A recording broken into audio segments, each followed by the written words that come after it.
This is a 1954 matchless AJS 18S, branded as an AJS 18S.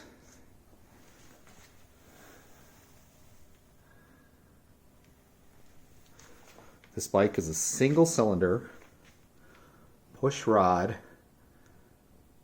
500cc 4-stroke.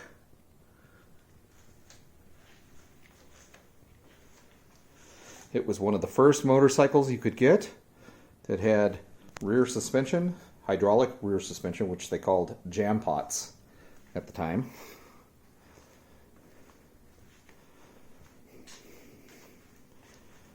It's a dry sump bike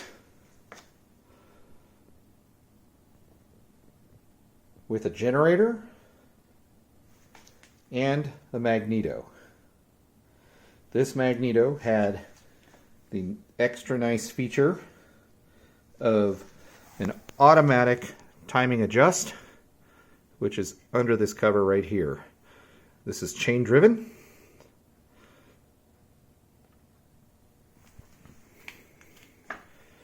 And the timing is set through the chain off of the crank itself. It has a B52 4-speed, I believe. Let's see. A 3-speed gearbox with a fixed kickstarter, separate from the motor.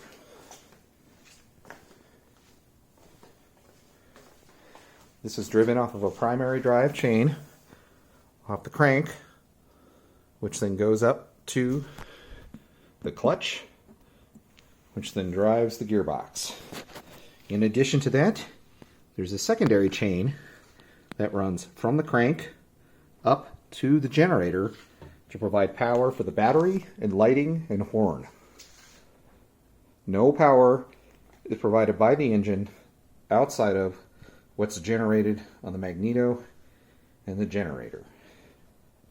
As you can see with this magneto, there's no kill wire, which means the only way to shut this bike off is through the decompression switch.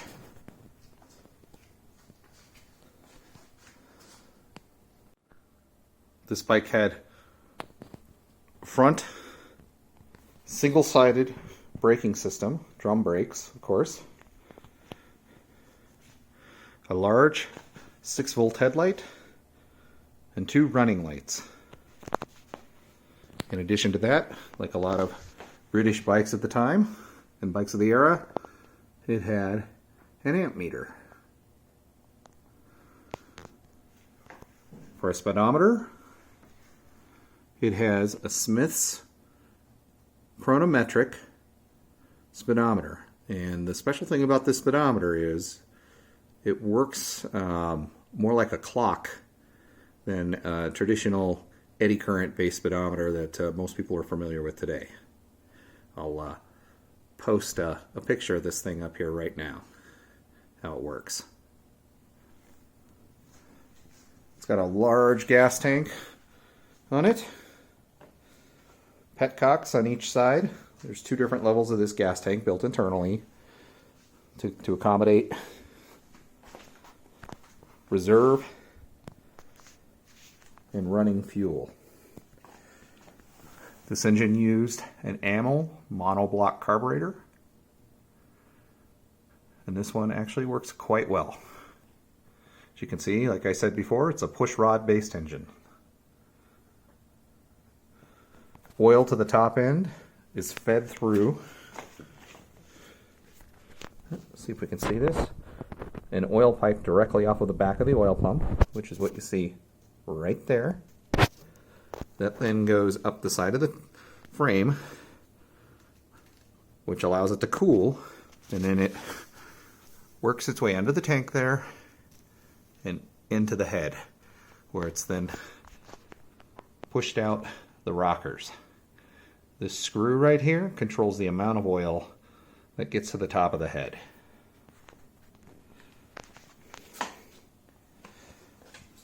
This bike has two toolboxes.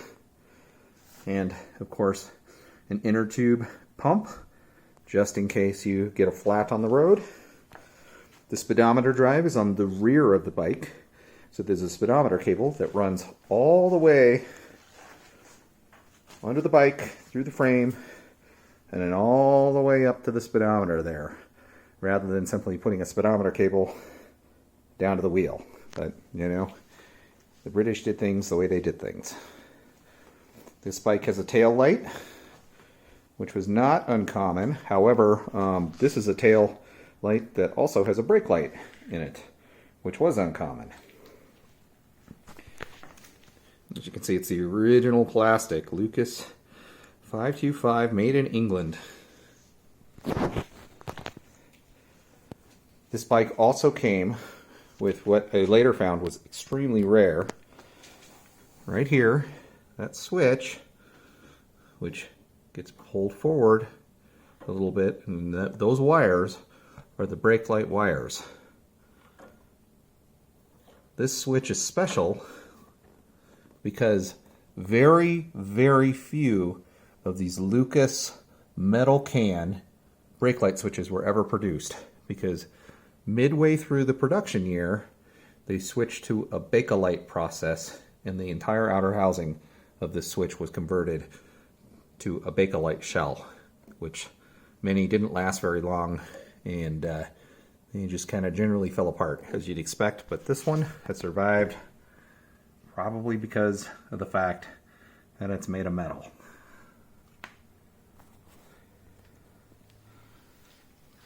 The battery sits right there in its own custom battery case. It's some kind of Bakelite plastic.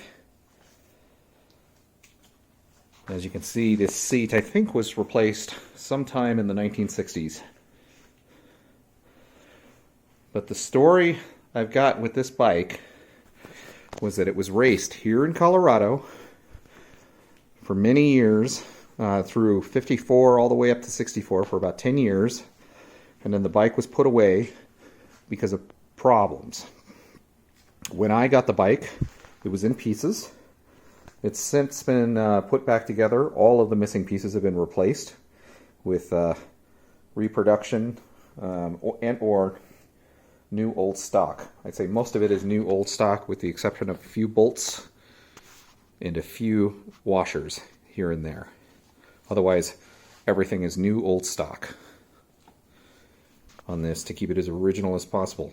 It has not been painted, as you can see. It's a little dusty at the moment, but the paint is actually in pretty good shape for the age. The problem with this motorcycle was twofold.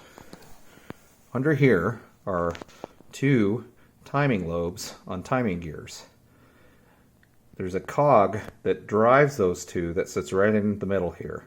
Problem number one was that cog was split open right at the keyway, and it would no longer drive the timing gears efficiently.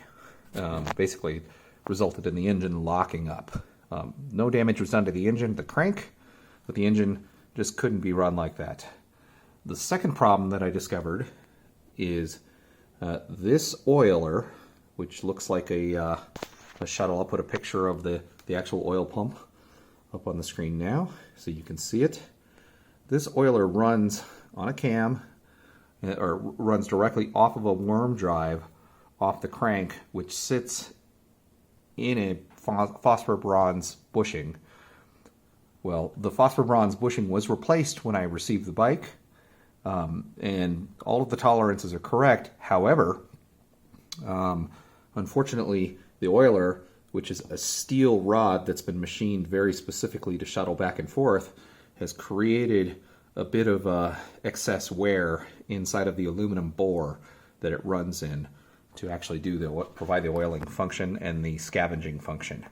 So it oils itself perfectly.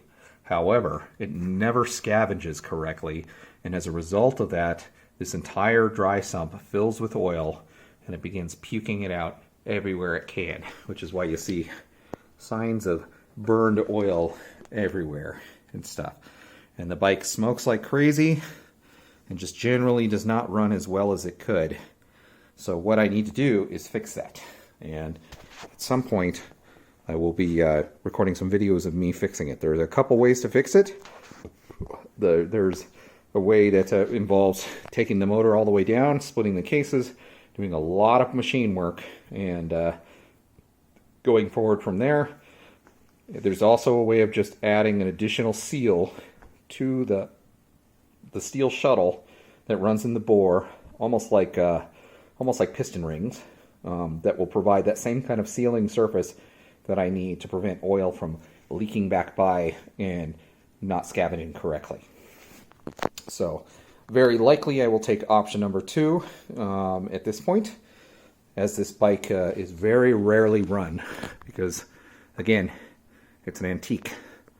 And, you know, if I put a couple hundred miles a year on this thing, that will be considerable because the original mileage on this bike is reasonably low, all things considered. So, but as I said, this is my 1954 AJS 18S. Thanks for watching.